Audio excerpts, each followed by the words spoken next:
Hello बच्चों, कैसे हो आप सब। आज आपके बच्चों स्टार्ट हो रहा है बायोलॉजी। इससे पहले आपने 9 चैप्टर फिजिक्स के कंप्लीट करे और 9 चैप्टर केमिस्ट्री के पूरे करे और 18 दिन आप प्रिपेयर कर चुके हो पॉलिटेक्निक के बारे में। आज आपका 19th डे है और आप जानते हो कि हम पूरा चैप्टर पॉइंट टू पॉइंट पढ़ेंगे। सो स्टार्ट करते हैं। स्टार्ट करने से पहले मैं आपको अपना हर बार एक रिजल्ट बताता हूं। देखिए आपके सामने स्क्रीन पर एक टॉप होल्डर्स, रैंक होल्डर्स बच्चे हैं। एक एक बच्चे का roll number and application number with rank मैंने आपको दे रखा है। और ऐसा नहीं है कि एक ही बार हुआ, ऐसा रिपीटेड लगातार हमारे पास हो रहा है कि बहुत अच्छी रैंक आप देख सकते हो स्क्रीन पर कि किस हाई लेवल के बच्चे, किस हाई लेवल के रैंक हमारे बच्चे ला पा रहे हैं। 2019 का जो रिजल्ट था उसमें मैंने लाइव रिकॉर्डिंग हर एक बच्चे की करके आपको YouTube पे डाल रखा है ताकि आपको विश्वास डाल सको बच्चों कि जो यहाँ पर पढ़ाई होती है वो पॉइंट टू पॉइंट होती है और उसका सीधा संबंध डायरेक्ट आपके एग्जाम से होता है। हम पूरा चैप्टर पॉइंट टू पॉइंट पढ़ेंगे। आज आपके बायोलॉजी का फर्स्ट चैप्टर है the fundamental unit of life. ठीक है, तो चलिए स्टार्ट करते हैं। अपना पहला पॉइंट आपको याद रखना बेटा, discovery of cell. Discovery of cell किसने की थी? तो 1665 में रॉबर्ट हुक ने की थी। बस ये याद रखना है, सेल की डिस्कवरी किसने की थी? रॉबर्ट हुक ने की थी। कब की थी? 1665 में। ठीक है, फर्स्ट पॉइंट आपको केवल ये याद रखना है। Second point, how Robert Hooke discovered cell. Robert Hooke ने सेल की डिस्कवरी कैसे की थी? When he looked a thin slice of कॉक अंडर हिज माइक्रोस्कोप। उन्होंने क्या कहा था? अपने खुद के माइक्रोस्कोप लिए और उन्होंने कॉक लिया था। कॉक क्या होता है? जो प्लांट होता है ना, प्लांट का पार्ट होता है कॉक, उसको अपने माइक्रोस्कोप में रखकर देखा। ही वॉज सरप्राइज टू सी, उन्हें बहुत सरप्राइज लगाई देखकर कि what look like a Honey comb. तो जब उन्होंने उस माइक्रोस्कोप से कॉक को देखा तो उन्होंने देखा कि ये मधुमक्खी के छत्ते जैसा लग रहा है। द कॉक was made up of many tiny unit. वो कॉक जो था बहुत छोटे छोटे यूनिट से बना हुआ था और हुक ने उसका नाम दिया सेल। तो इस पॉइंट से हमें क्या सबक लेनी है? हमें इस पॉइंट से ये सबक लेनी है बच्चों कि रॉबर्ट हुक ने जो सेल की डिस्कवरी की थी वो खुद के माइक्रोस्कोप से की थी और उन्होंने कॉक का इस्तेमाल किया था। और ये एग्जाम में आ चुका है, ये प्लांट का एक पार्ट होता है कॉक, तो कॉक का इस्तेमाल किया था और जब उन्होंने देखा तो वो हनी कॉम्ब जैसे, मधुमक्खी के छत्ते जैसा लग रहा था, जिसका नाम उन्होंने सेल के नाम से रखा था। ठीक है, ये सेकंड पॉइंट से हमें ये समझ में आया। थर्ड पॉइंट में क्या है? What is cell? सेल क्या होता है? The cell is the basic structural, functional and biological unit of all organism. बच्चों जितने भी ऑर्गेनिज्म इस पृथ्वी पर, इस यूनिवर्स में जितने भी ऑर्गेनिज्म है वो सब के सब सेल से बने हुए हैं। तो सेल की डेफिनेशन क्या होती है? सेल जो होता है वो स्ट्रक्चरल। स्ट्रक्चरल क्यों? क्योंकि हमारे स्ट्रक्चर इससे बना है। फंक्शनल, क्योंकि हम फंक्शन क्यों कर पाते हैं? क्योंकि हमारी बॉडी सेल से बना है। And biological unit of life, मतलब हम सबका जो बायोलॉजिकल यूनिट हो, स्ट्रक्चरल यूनिट हो या फंक्शनल यूनिट हो, वो सेल है।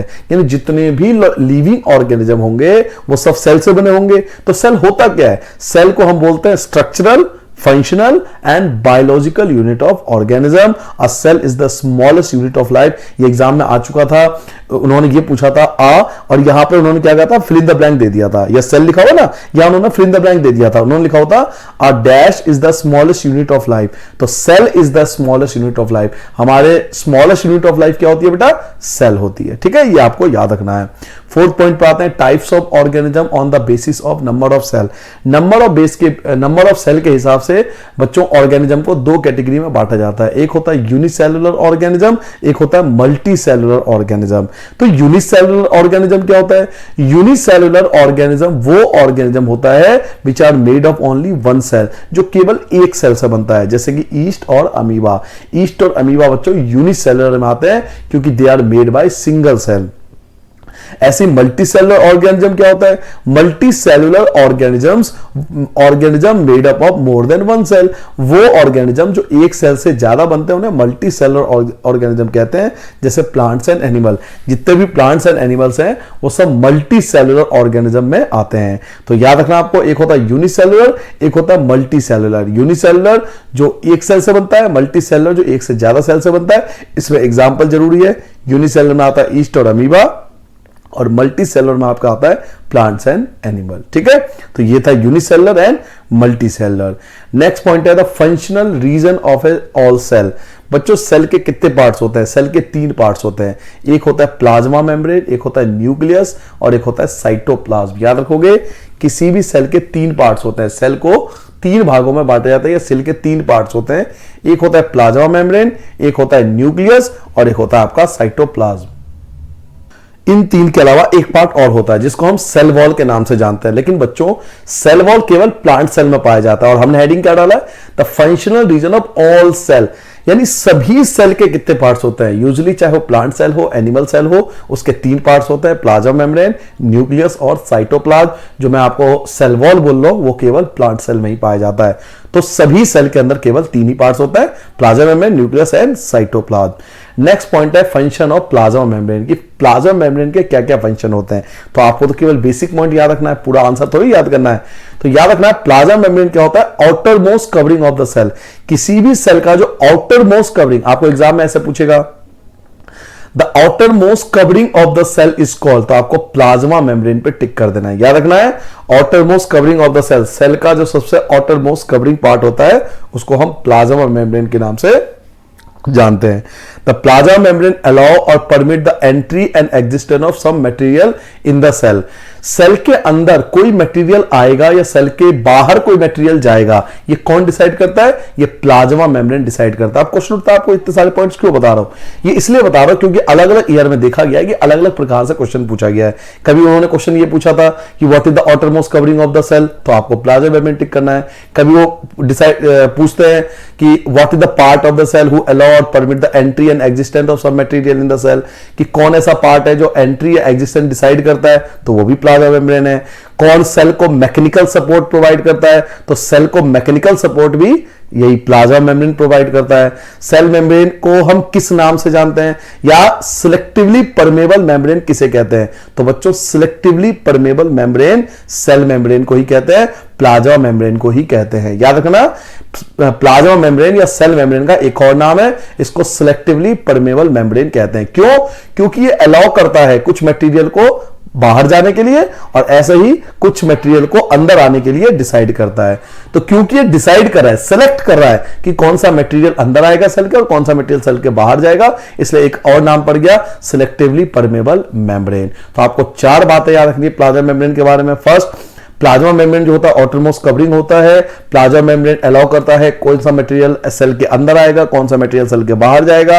ये सेल को मैकेनिकल सपोर्ट प्रोवाइड करता है। इसको सेल मेम्ब्रेन को हम सिलेक्टिवली परमेबल मेम्ब्रेन भी कहते हैं, क्योंकि सिलेक्ट करता है कि कौन सा मटेरियल बाहर जाएगा और कौन सा मटेरियल सेल के अंदर रहेगा। ठीक है, नेक्स्ट पॉइंट है बेटा ऑस्मोसिस। ऑस्मोसिस क्या होता है, Osmosis is the movement of water through a semi-permeable membrane from a region of high concentration to a region of low concentration। बच्चों जब वाटर हाई कंसंट्रेशन से लो कंसंट्रेशन की तरफ जाता है, जब पानी हाई कंसंट्रेशन से लो कंसंट्रेशन की तरफ जाता है तो उसको ऑस्मोसिस कहते हैं।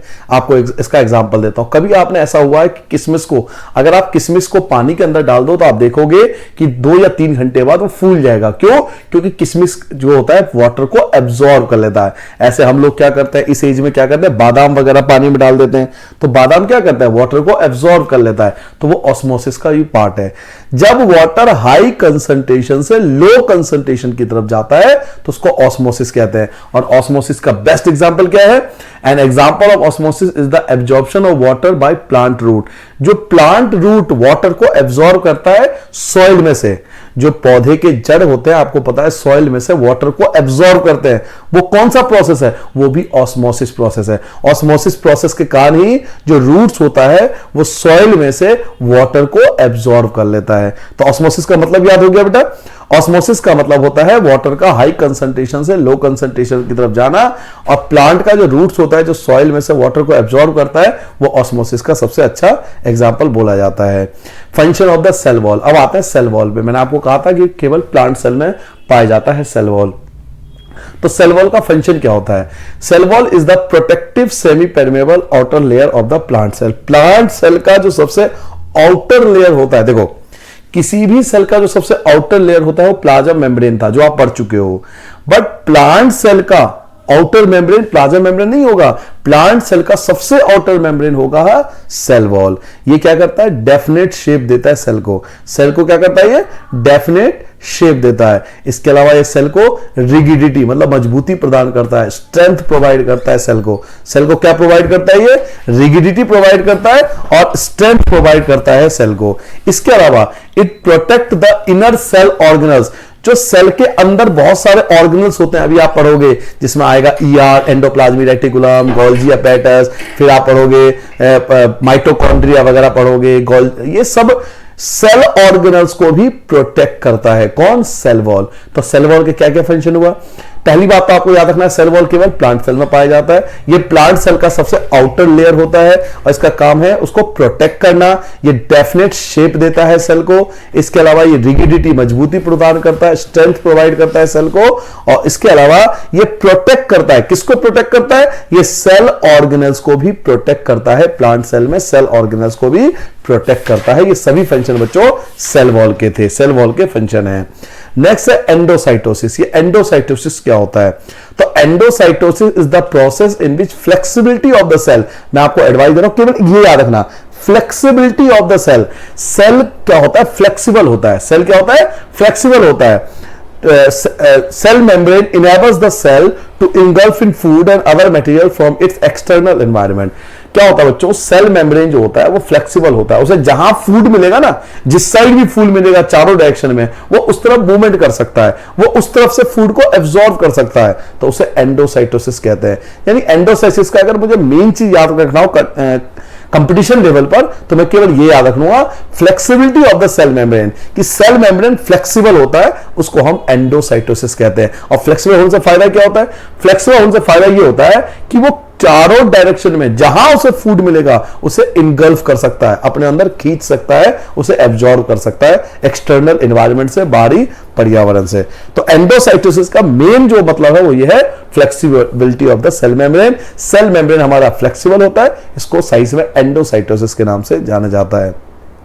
नेक्स्ट है न्यूक्लियस। मैंने आपको कहा था कि प्लांट वो सेल का एक पार्ट होता है न्यूक्लियस। तो न्यूक्लियस के बारे में आपको 3 बातें कम से कम याद रखनी है। पहला, the nucleus has a double layer covering called the nucleus membrane. Nucleus के चारों ओर बच्चों डबल लेयर पाया जाता है। याद रखना, न्यूक्लियस के चारों ओर कितने लेयर पाया जाता है? डबल लेयर पाया जाता है। उसको क्या बोलते हैं? उसे न्यूक्लियस मेम्ब्रेन कहते हैं। अभी मैंने आपको पीछे बताया था कि किसी भी सेल के 3 पार्ट्स होते हैं। पहला प्लाज्मा मेम्ब्रेन, दूसरा बताया था न्यूक्लियस, और तीसरा आपको बताया था साइटोप्लाज्म। ठीक है, तो आपको याद रखना है कि न्यूक्लियस के चारों ओर डबल लेयर पाया जाता है, 2 लेयर पाया जाता है, उसको बोलते हैं न्यूक्लियस, न्यूक्लियर मेम्ब्रेन के नाम से जानते हैं। इसके अलावा न्यूक्लियस के अंदर क्रोमोसोम पाया जाता है। न्यूक्लियस के अंदर क्या पाया जाता है बेटा?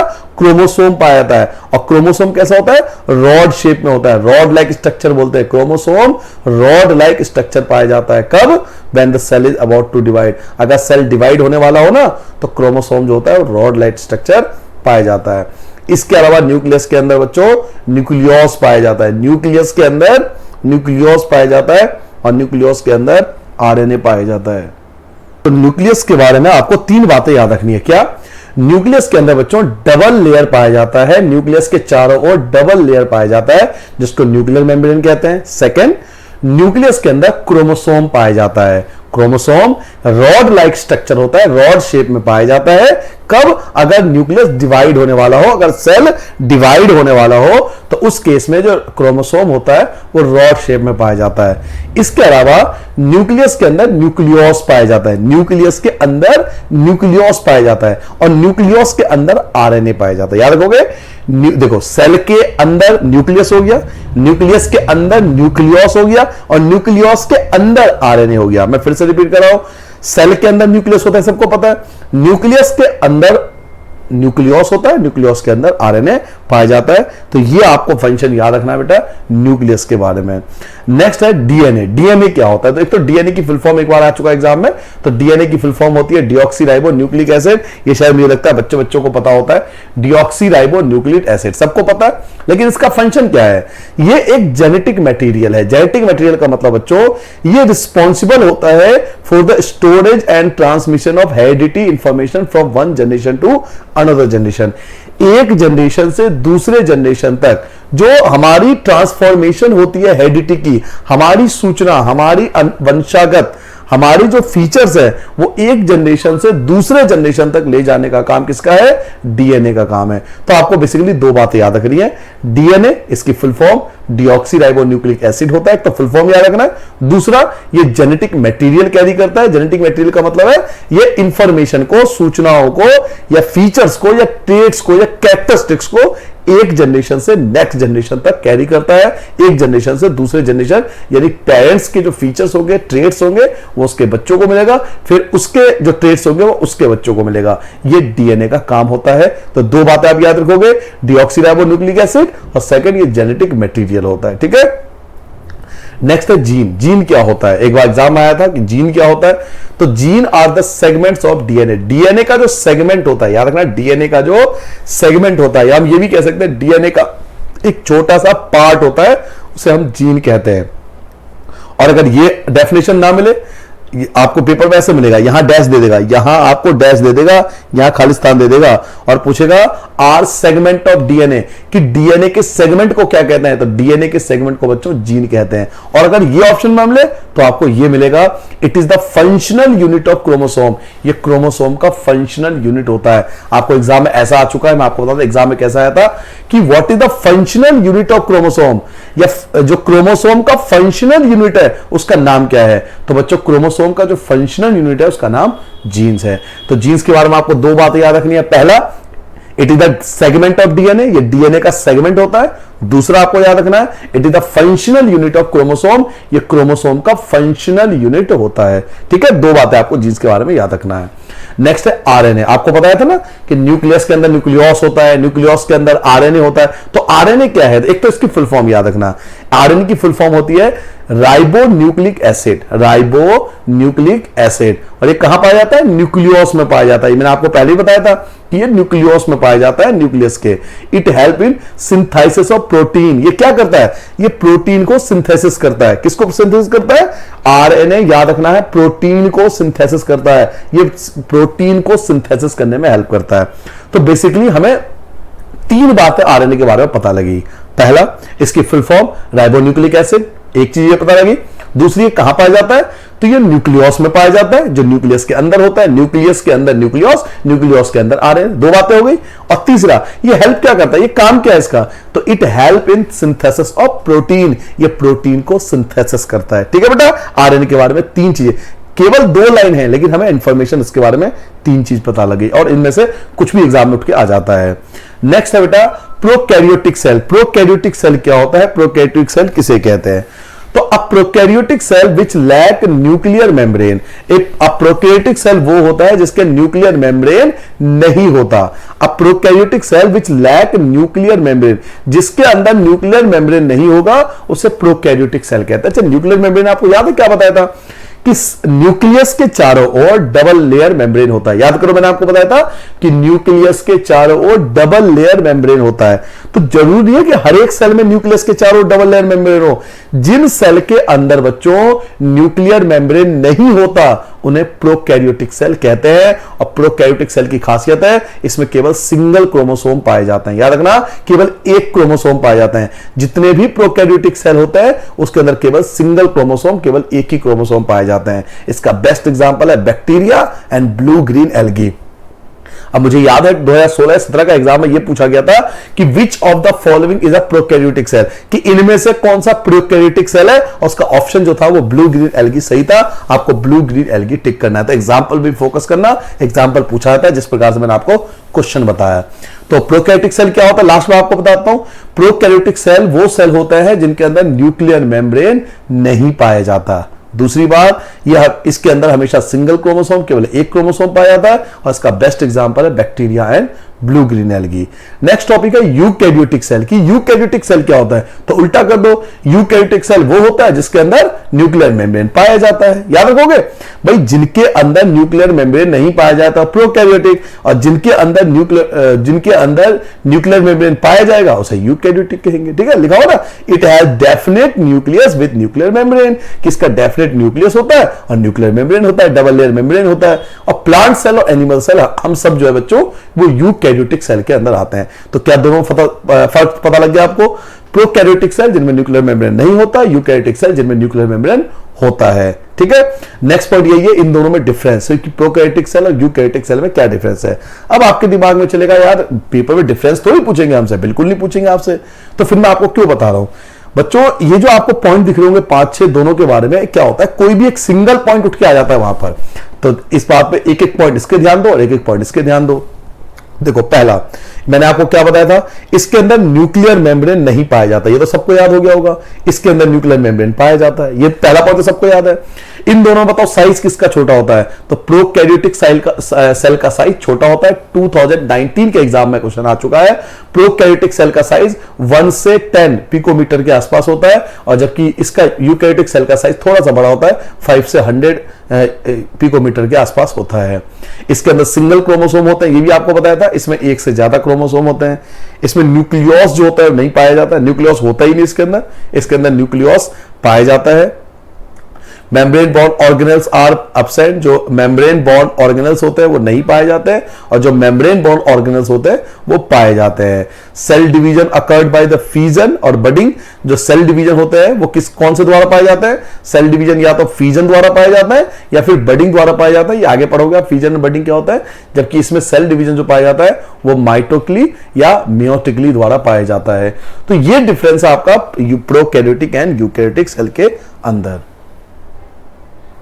तो चलिए एक बार और फिर से आपको रिपीट करा देता हूं बेटा। प्रोकैरियोटिक सेल क्या बताया आपको, प्रोकैरियोटिक सेल में न्यूक्लियर मेम्ब्रेन नहीं होता है, यूकैरियोटिक सेल में न्यूक्लियर मेम्ब्रेन पाया जाता है। प्रोकैरियोटिक सेल का साइज छोटा होता है, यूकैरियोटिक सेल का साइज बड़ा होता है।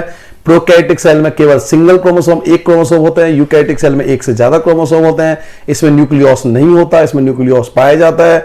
इसमें जो मेम्ब्रेन बॉन्ड ऑर्गेनल्स होते हैं वो भी नहीं पाए जाते, इसमें मेम्ब्रेन बॉन्ड ऑर्गेनल्स पाए जाते हैं। इसमें सेल डिवीजन दो प्रकार से होता है, फीजन या बडिंग द्वारा, और इसमें सेल डिवीजन होता है माइटोकली या मियोटिकली द्वारा। तो ये डिफरेंस था बच्चों प्रोकैरियोटिक एंड यूकैरियोटिक सेल के अंदर। तो जरूरी है आपको क्या करना पड़ेगा, किसी भी कोई भी एक पॉइंट सिंगल उठा के आ जाता है कि ये किसकी फीचर्स है, किसकी खासियत है। जैसे सिंगल क्रोमोसोम किसमें पाया जाता है, प्रोकैरियोटिक में। एक से ज्यादा क्रोमोसोम किसमें पाया जाता है, तो यूकैरियोटिक में। ऐसा कुछ भी आपसे पूछ सकते हैं, तो याद रखना, इसलिए डिफरेंस का टेबल आपको बताया है। नेक्स्ट पॉइंट है प्रोटोप्लाज्म। प्रोटोप्लाज्म क्या होता है, the life substance which consist of cytoplasm and the nucleus. बच्चों आपको बताया था, याद हो आपको, सेल के 3 पार्ट्स बताए थे, याद है आपको। एक आपको बताया था प्लाज्मा मेम्ब्रेन, एक आपको बताया था न्यूक्लियस, और एक आपको बताया था साइटोप्लाज्म। तो न्यूक्लियस और साइटोप्लाज्म दोनों ध्यान से सुनो, न्यूक्लियस और साइटोप्लाज्म दोनों को मिलाकर बनता है प्रोटोप्लाज्म।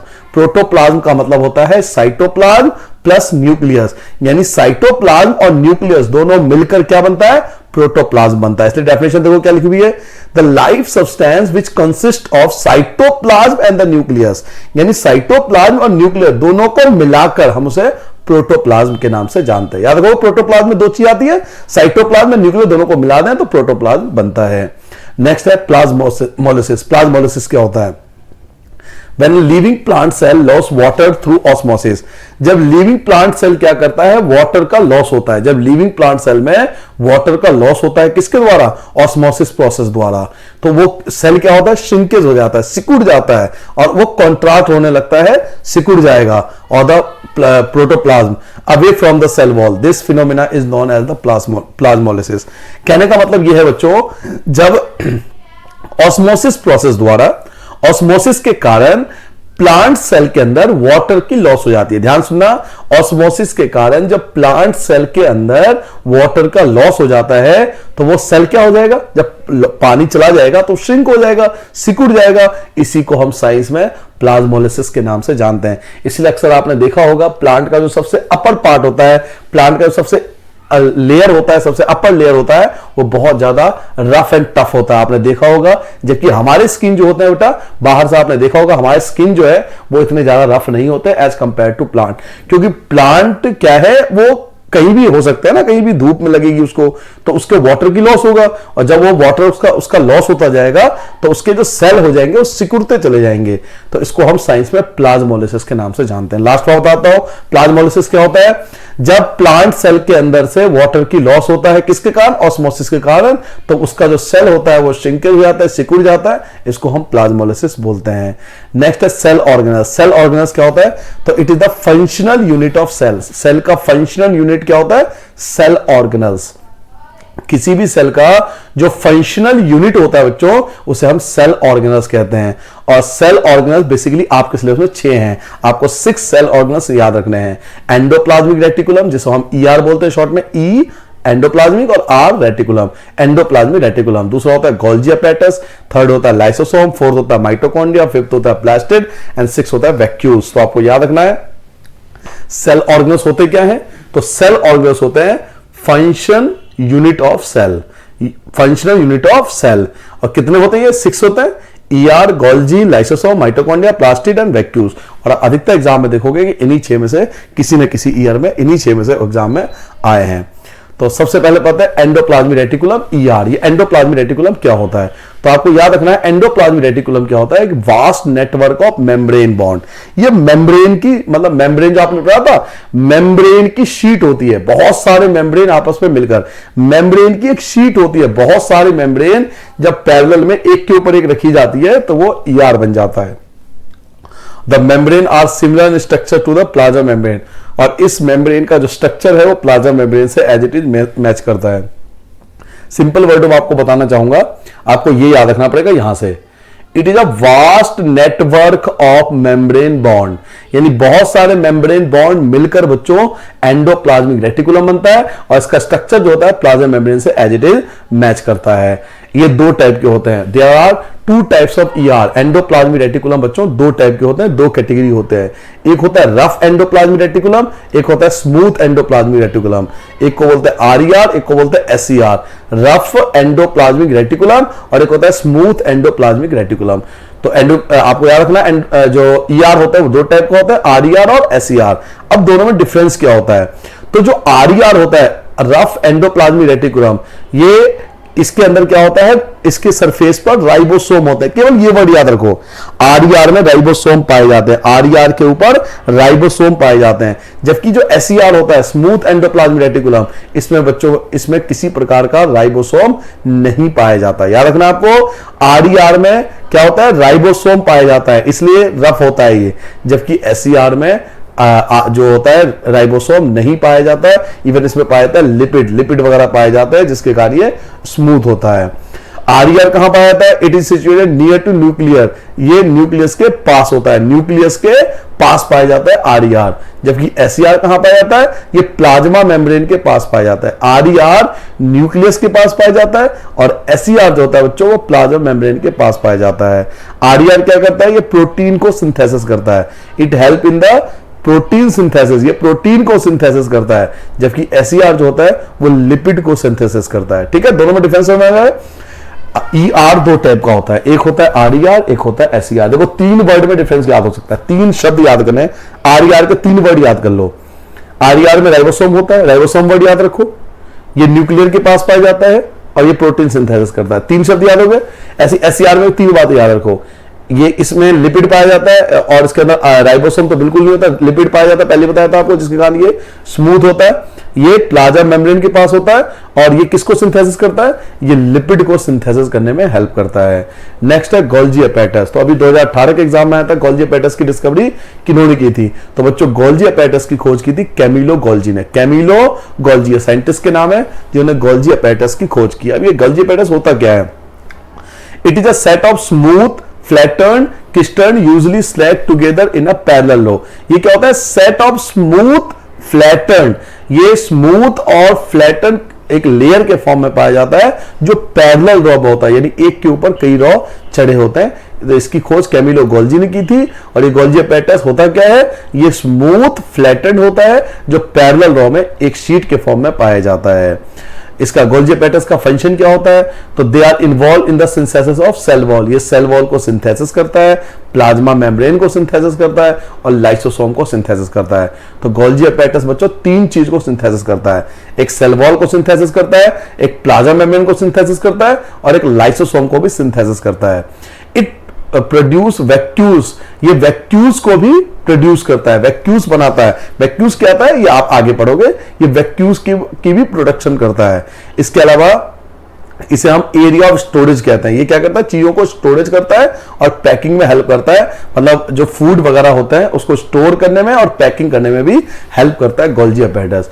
तो गोल्जी अपैरेटस के बारे में आपको 3 फंक्शन याद रखना है। पहला, ये सिंथेसिस करता है, किस चीज का सिंथेसिस करता है, ये सिंथेसिस करता है बेटा सेल वॉल का, प्लाज्मा मेम्ब्रेन का और लाइसोसोम का। इसके अलावा ये वैक्यूल्स को भी प्रोड्यूस करता है और ये स्टोर एंड पैकिंग में भी हेल्प करता है, फूड को स्टोरेज करने में और पैकिंग करने में हेल्प करता है। ये था गोल्जी अपैरेटस के बारे में 3 बातें। नेक्स्ट आता है लाइसोसोम। तो लाइसोसोम के बारे में मैं कहूंगा एक चीज याद कर लो, लाइसोसोम डाइजेस्टिव एंजाइम होते हैं। अगर ये याद कर लिया तो काम बन गया आपका। लाइसोसोम के अंदर बच्चों डाइजेस्टिव एंजाइम होते हैं। लाइसोसोम रिस्पॉन्सिबल होता है सेल के अंदर फूड को डाइजेस्ट करने में। तो लाइसोसोम में क्या पाया जाता है, डाइजेस्टिव एंजाइम पाया जाता है। मेन चीज आपको यही याद रखना है। इसके अलावा एक्स्ट्रा याद करने के लिए आप मैंने लिख रखे 3 पॉइंट कि लाइसोसोम के फंक्शन कौन कौन से होते हैं। तो क्योंकि इसके अंदर डाइजेस्टिव एंजाइम होते हैं तो क्या होगा, lysosome contain digestive enzyme which are capable of digestive or breaking down all organic material। ये किसी भी प्रकार के ऑर्गेनिक मटेरियल को डाइजेस्ट करने में हेल्प करता है। They destroy any foreign material inside the cell. अगर सेल के अंदर कोई बाहर का मटेरियल आ जाए तो उसको खत्म कर देता है, जैसे बैक्टीरिया हो गया, फूड हो गया या ओल्ड ऑर्गेनल्स हो गया। अगर सेल के अंदर कोई बेकार चीज आ गई तो उसको डिस्ट्रॉय करने में हेल्प करता है। They are also remove the waste material from the cell. ये सेल के अंदर से वेस्ट मटेरियल को रिमूव करने में हेल्प करता है। तो अगर आपको डाइजेस्टिव एंजाइम ये वर्ड याद रहेगा ना तो सारे अपने आप याद होने लगेंगे। तो लाइसोसोम के बारे में मेन फंक्शन क्या बताया, डाइजेस्टिव एंजाइम पाया जाता है लाइसोसोम में जो हर टाइप के ऑर्गेनिक मटेरियल को डाइजेस्ट करने में हेल्प करता है। इसके अलावा ये फॉरेन मटेरियल को, बैक्टीरिया वगैरह को रिमूव करने में हेल्प करता है और ये वेस्ट मटेरियल को भी सेल में से रिमूव करने में हेल्प करता है लाइसोसोम। चलिए बेटा नेक्स्ट टॉपिक को देखते हैं। नेक्स्ट टॉपिक क्या है हमारा, why lysosomes are called suicide bag. आपको याद रखना बच्चों, लाइसोसोम्स को सुसाइड बैग के नाम से जानते हैं। वैसे देखो आपके एग्जाम में तो कभी पूछेगा नहीं कि वाई, रीजन तो नहीं पूछेगा ना, तो बस आपको याद रखना है लाइसोसोम को ही हम सुसाइड बैग कहते हैं, क्योंकि यूजुअली यही देखा गया है। आप प्रीवियस ईयर का पेपर उठा के देखो, मैंने यूट्यूब पे डाल रखा है, उसमें पूछा हुआ है कि सुसाइड बैग किसे कहते हैं। तो बच्चों सुसाइड बैग लाइसोसोम को कहते हैं। अगर आप जानना चाहते हो क्यों, तो व्हेन सेल गेट डैमेज, अगर सेल डैमेज हो जाता है लाइसोसोम में बर्स्ट, तो लाइसोसोम क्या होता है, फट जाता है। And enzyme digest their on sale. और जो लाइसोसोम के अंदर आपको बताया था ना डाइजेस्टिव एंजाइम होते हैं, ये अपने ही सेल को डाइजेस्ट कर देते हैं, इसलिए हम लाइसोसोम को सुसाइड बैग के नाम से जानते हैं। तो आपको मेनली ये याद रखना है कि सुसाइड बैग किसे कहते हैं बच्चों, सुसाइड बैग लाइसोसोम को बोलते हैं। नेक्स्ट है माइटोकॉन्ड्रिया। माइटोकॉन्ड्रिया को बोलते हैं power house of the cell. आपको एग्जाम में मोस्टली आप देखोगे यही पूछा जाता है, power house of the cell, कि power house of the cell किसे कहते हैं। तो power house of the cell से माइटोकॉन्ड्रिया कहते हैं। माइटोकॉन्ड्रिया को power house of the cell कहते हैं। क्यों, क्योंकि अपनी एनर्जी को स्टोर करता है एटीपी के फॉर्म में। ये अपनी एनर्जी को सेल के अंदर जो माइटोकॉन्ड्रिया होता है ना, उसको बोलते हैं power house of the cell. क्यों बोलते हैं, क्योंकि अपनी पूरी एनर्जी को स्टोर करता है एटीपी के फॉर्म में। तो एटीपी की फुल फॉर्म क्या है, तो एडेनोसिन ट्राइफॉस्फेट। ये एग्जाम में आ चुका है ये भी कि एटीपी की फुल फॉर्म, आपको एटीपी की फुल फॉर्म पता होना चाहिए, एडेनोसिन ट्राइफॉस्फेट। तो ये माइटोकॉन्ड्रिया अपनी एनर्जी को स्टोर करता है एटीपी के फॉर्म में। जैसे हम अपने पैसों को स्टोर करते हैं ना, रुपीज में या डॉलर में इकट्ठा करते हैं, वैसे माइटोकॉन्ड्रिया क्या करता है, एनर्जी को स्टोर करता है एटीपी के फॉर्म में। माइटोकॉन्ड्रिया का क्या फंक्शन है, तो माइटोकॉन्ड्रिया का मेन फंक्शन है सेलुलर रेस्पिरेशन। ये रेस्पिरेशन के लिए जिम्मेदार होता है। इसके अलावा ये एनर्जी प्रोवाइड करता है। अभी आप पढ़ चुके हो कि एनर्जी प्रोवाइड करता है, इसलिए इसको power house of the cell भी बोलते हैं। एक चीज याद रखना बेटा, माइटोकॉन्ड्रिया ही अकेला ऐसा है जिसका अपना खुद का डीएनए और राइबोसोम होता है। माइटोकॉन्ड्रिया का अपना खुद का डीएनए भी होता है और राइबोसोम भी पाया जाता है। तो 3 बातें आपको माइटोकॉन्ड्रिया के बारे में याद रखना है। फर्स्ट, ये सेलुलर रेस्पिरेशन में काम करता है, रेस्पिरेशन में हेल्प करता है। दूसरा, ये एनर्जी प्रोवाइड करता है, इसलिए इसको power house of the cell बोलते हैं, जो हम प्रीवियस पढ़ चुके हैं, प्रीवियस स्लाइड में आपने देखा ही चीज। और थर्ड आपको याद रखना है कि माइटोकॉन्ड्रिया का खुद का अपना डीएनए भी होता है और राइबोसोम भी पाया जाता है। आपको ऐसे एग्जाम में पूछा जाता है कि वो कौन सा सेल ऑर्गेनेल है जिसका खुद का अपना ही डीएनए और राइबोसोम पाया जाता है, तो आपको माइटोकॉन्ड्रिया टिक करना पड़ेगा। और ये 2016 या 17 के एग्जाम में आया था कि वो कौन सा सेल ऑर्गेनेल है जिसका अपना खुद का डीएनए और राइबोसोम होता है, तो उसका आंसर माइटोकॉन्ड्रिया था। नेक्स्ट पॉइंट आता है प्लास्टिड। प्लास्टिड क्या होता है, तो बच्चों प्लास्टिड केवल प्लांट सेल में पाया जाता है। याद रखना आपको, प्लास्टिड केवल प्लांट सेल के अंदर ही पाया जाता है, सब में नहीं पाया जाता है, ये केवल प्लांट सेल के अंदर ही पाया जाता है। और ये क्या करता है, ये फूड को स्टोर करता है, फूड को स्टोर करने में हेल्प करता है। तो प्लास्टिड आपको याद रखना है, प्लास्टिड क्या करता है, केवल प्लांट सेल में पाया जाता है, ये फूड को स्टोर करता है। इसके अलावा प्लास्टिड के अंदर क्या होता है, पिगमेंट पाया जाता है, पिगमेंट मतलब कलर, प्लास्टिड के अंदर पिगमेंट पाया जाता है। तो जिस प्लास्टिड के अंदर क्लोरोफिल नाम का पिगमेंट पाया जाता है उसको क्लोरोप्लास्ट बोलते हैं। प्लास्टिड के अंदर, जिस प्लास्टिड के अंदर बच्चों क्लोरोफिल नाम का पिगमेंट पाया जाता है उसको हम क्लोरोप्लास्ट बोलते हैं, ठीक है। और क्लोरोफिल क्यों आवश्यक है, तो क्लोरोफिल इसलिए आवश्यक है ताकि फोटोसिंथेसिस के कारण, फोटोसिंथेसिस के प्रोसेस द्वारा प्लांट अपना फूड को प्रिपेयर कर सके, इसलिए क्लोरोफिल आवश्यक है। अगर क्लोरोफिल नहीं होगा तो प्लांट अपना फूड प्रिपेयर करने में प्लांट अपना फूड प्रिपेयर नहीं कर पाएगा। तो प्लास्टिक के बारे में एक बच्चे क्या क्या याद रखना है आपको, प्लास्टिक के बारे में आपको याद रखना है कि ये फूड को स्टोर करता है, ये केवल प्लांट सेल में पाया जाता है, इसमें पिगमेंट पाई जाती है, जिसमें क्लोरोफिल नाम का पिगमेंट पाया जाता है उसे क्लोरोप्लास्ट कहते हैं। ये क्लोरोफिल क्या करता है, क्लोरोफिल फोटोसिंथेसिस के प्रोसेस में हेल्प करता है फूड के प्रिपरेशन में। नेक्स्ट आपको याद रखना है, प्लास्टिड को दो कैटेगरी में बांटा जाता है, यानी प्लास्टिड के दो पार्ट्स होते हैं, क्लासिफिकेशन ऑफ प्लास्टिड। बच्चों प्लास्टिड को दो कैटेगरी में बांटा जाता है, एक होता है ल्यूकोप्लास्ट, एक होता है chromoplast. Leucoplast and chromoplast, plastid के दो पार्ट होते हैं, एक होता है ल्यूकोप्लास्ट, एक होता है क्रोमोप्लास्ट। जो ल्यूकोप्लास्ट होता है वो कलरलेस होता है, यानी इसमें कोई भी कलर नहीं होता, और इसका मेन काम क्या है, ये स्टोर करता है स्टार्च को और ऑयल ड्रॉप को, ये स्टार्च एंड ऑयल ड्रॉप को स्टोर करता है। कौन, ल्यूकोप्लास्ट। ल्यूकोप्लास्ट कलरलेस होता है, इसमें कोई कलर नहीं होता, और इसका मेन काम है स्टोर करना। क्या स्टोर करना, ये स्टार्च एंड ऑयल ड्रॉप को स्टोर करता है। वहीं जो क्रोमोप्लास्ट होता है, जो क्रोमोप्लास्ट की बात कर रहे हैं, इसके अंदर पिगमेंट पाया जाता है, इसमें डिफरेंट कलर पाया जाता है, इसमें ग्रीन कलर पाया जाता है, इसमें येलो कलर पाया जाता है, इसमें रेड कलर पाया जाता है। इसलिए आप मोस्टली देखोगे अपने आसपास के अधिकतर फ्रूट्स, मैं सारे नहीं कह रहा, लेकिन आप अधिकतर 95% फ्रूट देखोगे या तो वो ग्रीन कलर का होगा, या फिर वो येलो कलर का होगा, या फिर वो रेड कलर का होगा, या फिर इनके कॉम्बिनेशन द्वारा जो कलर बनता है वो पाया जाता है। तो वो क्रोमोप्लास्ट के कारण होता है, क्योंकि क्रोमोप्लास्ट में कलर पाए जाते हैं, ग्रीन, येलो और रेड, और ये रिस्पॉन्सिबल होते हैं कलर प्रोवाइड करने के लिए लीव्स में, फ्लावर्स में या फिर फ्रूट्स में। जो लीव्स में, पत्तों में, फ्लावर्स में, फ्रूट्स में जो कलर आते हैं ना बच्चों, वो क्रोमोप्लास्ट के कारण आते हैं। याद रखोगे, प्लास्टिड के दो पार्ट होते हैं, एक होता है ल्यूकोप्लास्ट, एक होता है क्रोमोप्लास्ट। ल्यूकोप्लास्ट कलरलेस होता है, इसका काम है स्टार्च एंड ऑयल ड्रॉप को स्टोर करना। वहीं क्रोमोप्लास्ट जिसके अंदर कलर पाया जाता है, पिगमेंट पाया जाता है, कलर पाए जाते हैं, ग्रीन, येलो और रेड। और इन्हीं कलर के कारण या क्रोमोप्लास्ट के कारण ही हम देखते हैं कि पत्तों में या फ्लावर्स में या फ्रूट्स में डिफरेंट कलर आते हैं। किसकी वजह से कलर आते हैं, क्रोमोप्लास्ट के कारण कलर आते हैं, ठीक है। चलिए नेक्स्ट पॉइंट आते हैं, वैक्यूल्स। वैक्यूल्स क्या होता है, वैक्यूल्स किसे कहते हैं, तो वैक्यूल्स होता है स्टोरेज बैग। इन्हें स्टोरेज बैग या स्टोरेज सार का मतलब है स्टोरेज बैग, इन्हें स्टोरेज बैग के नाम से जाना जाता है। ये स्टोर करता है किसको, सॉलिड और लिक्विड को। प्लांट सेल या एनिमल सेल के अंदर फूड को स्टोर करने का मेन काम वैक्यूल्स का होता है। एनिमल सेल में वैक्यूल्स जो होता है न्यूमरस, बहुत ज्यादा पाया जाता है, बट स्मॉल साइज, लेकिन उसका साइज जो होता है वो बहुत छोटा होता है। जबकि प्लांट सेल में जो वैक्यूल्स होते हैं बहुत बड़े बड़े होते हैं। इवन प्लांट सेल का, किसी भी प्लांट सेल का 50 से 90% पार्ट जो होता है बच्चों, वो वैक्यूल्स होते हैं। तो अगर एग्जाम में पूछा जाए वैक्यूल्स किसमें ज्यादा पाया जाता है, तो आप प्लांट सेल टिक करना, क्योंकि प्लांट सेल का 50 से 90% जो वॉल्यूम होता है वो वैक्यूल से ही कवर्ड होता है। इसके अलावा ये लिक्विड सेल प्रेजेंट होता है वैक्यूल्स में प्लांट सेल के। ये क्या प्रोवाइड करता है, ये टर्बिडिटी एंड रिगिडिटी, ये प्लांट सेल को मजबूती प्रदान करता है, इससे स्ट्रेंथ उसकी बढ़ जाती है, ठीक है।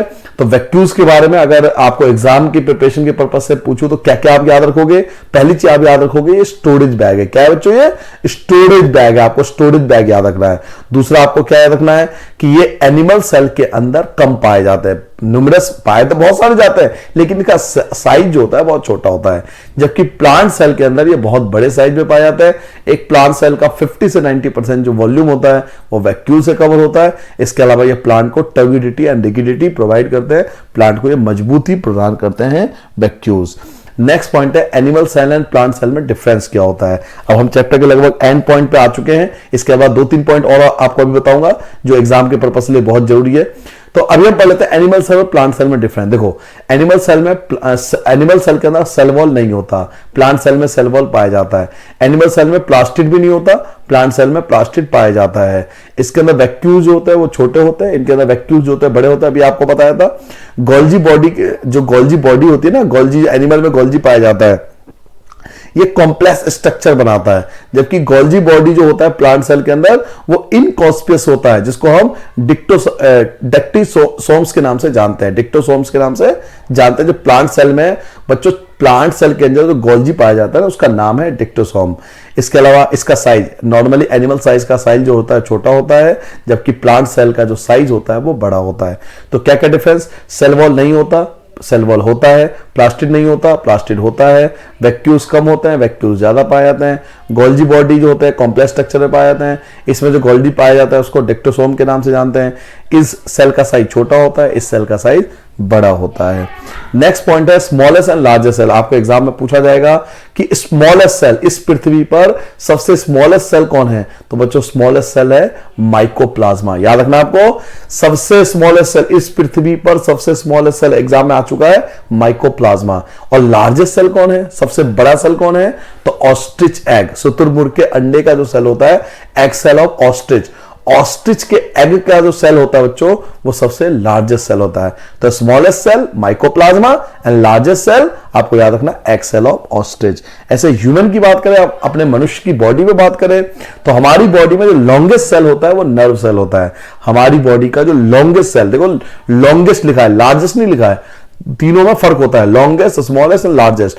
जो लॉन्गेस्ट सेल, लंबाई की बात हो रही है, लॉन्गेस्ट सेल नर्व सेल होता है। स्मॉलेस्ट सेल क्या होता है, हमारी पूरी बॉडी का स्मॉलेस्ट सेल स्पर्म सेल होता है।